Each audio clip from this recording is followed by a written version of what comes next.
Hi, I'm Sarah Lou, and I'm joined today by Peter Lamotte from GeniusRocket and John Winsor from Victor's and Spoils. How are you guys today? And we're just going to take a few quick minutes here to chat about crowdsourcing. Both of you are doing sort of different crowdsourcing models in the creative industries.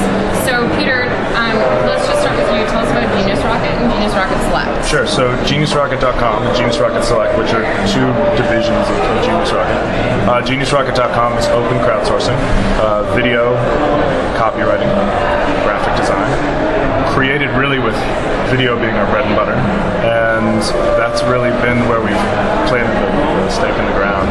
Done anything from large brands to startups, TV commercials, tutorials, bumpers. We do graphic design pretty regularly, but we really love the video products that we've done. GeniusRocket Select is really born out of that. A lot of feedback as to the pros and cons of the crowdsourcing world and what works, what doesn't. We realized that a curated model was really the way to go for a higher end. So brands that were a little bit more afraid to let their brand just kind of float out there and anyone could create for them, we allow production companies and artists, high-level artists, professionals to apply to be part of the project. Then with the client's help, we'll select a set number of artists to participate. They'll deliver storyboards, production, one will be selected, and all of the artists participating will be compensated one way or another. Excellent. So you're really coming from the really open crowdsourcing model and then moving into this select model, whereas you're coming from like a pure agency background. And now you've started this crowdsourcing agency, so tell us about Victor's and Spoils. So I was at an agency called Crispin Porter-Bogusky for the last 3 years. And we've heard of them, yes. No. And doing running strategy and product innovation. And I guess it was born out of just the idea that we've used Peter's platform a bit from Victor's and Spoils and other platforms, and we saw a lot of really interest into how do we get more people involved in the crowd. So how do you get consumers? I've written a couple of books on co-creation. I was really interested in that, but I think crowdsourcing is coming out of that co-creative place, and it's really interesting. So I decided to break off in October with a couple other folks from Crispin, and then so Evan Fry is our chief creative officer, who's a creative at Crispin, and Claudia Batten ran Massive. She started Massive, which is an in-game advertising company. And we wanted to focus on just being and acting like an agency, so that interface. We feel like there's lots of benefits of crowdsourcing, but as Peter said, it's really hard for brands to engage with that without the curation function. Right. So it's still a pretty bold move, though, to go from a typical regular agency to a crowdsourcing model when it's still so new and people still have very mixed feelings about crowdsourcing. So have you gotten any feedback on that? Yeah, we have 10 clients now. I'm really stoked, doing work all over the world. All Fortune 500 brands doing TV and radio, and some viral video work, using other platforms, using some of our curators involved in our platform. One of the things, and people are in the agency world are bummed, and they're pretty upset, and that's fine. We have a lot of arrows in our back, but I think that's time. Anytime, I love that because if you're not doing anything important, then you wouldn't have arrows in your back.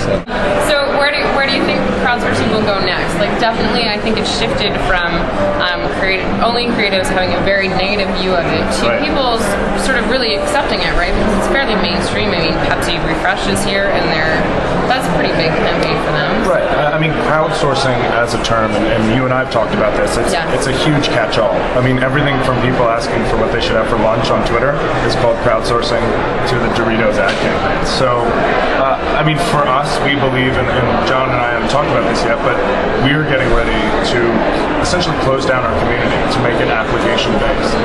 So it's that curation piece, and this is where Victor's and Spoils has done really well, is to see that value of bringing the creative director mindset down into the process to really help filter the best content from the crowd.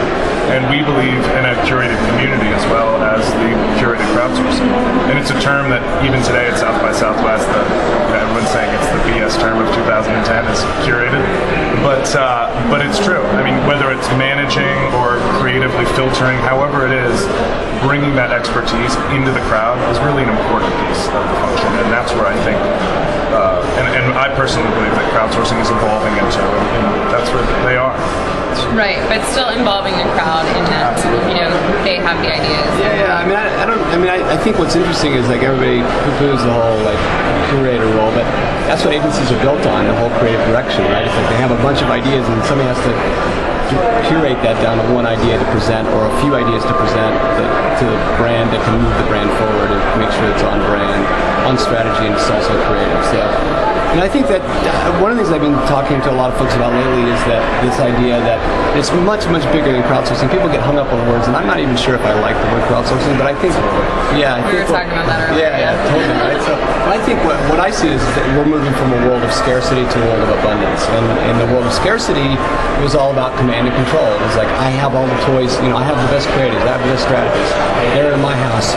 Here, brand, come over here and work for me. I'm going to charge you a boatload of money for access.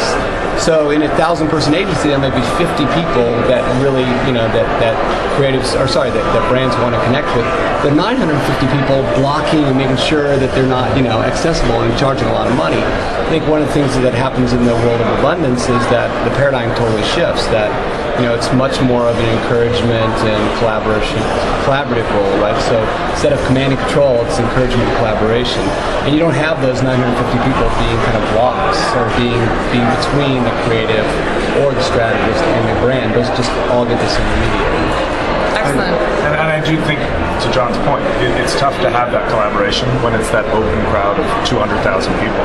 And when you have that curated piece, whether it's a creative director or somebody like that, they can really help facilitate that collaboration. That is key. I think with a lot of the naysayers too, is they'll say, well, there's no collaboration. And now you're starting to see that really grow into crowdsourcing.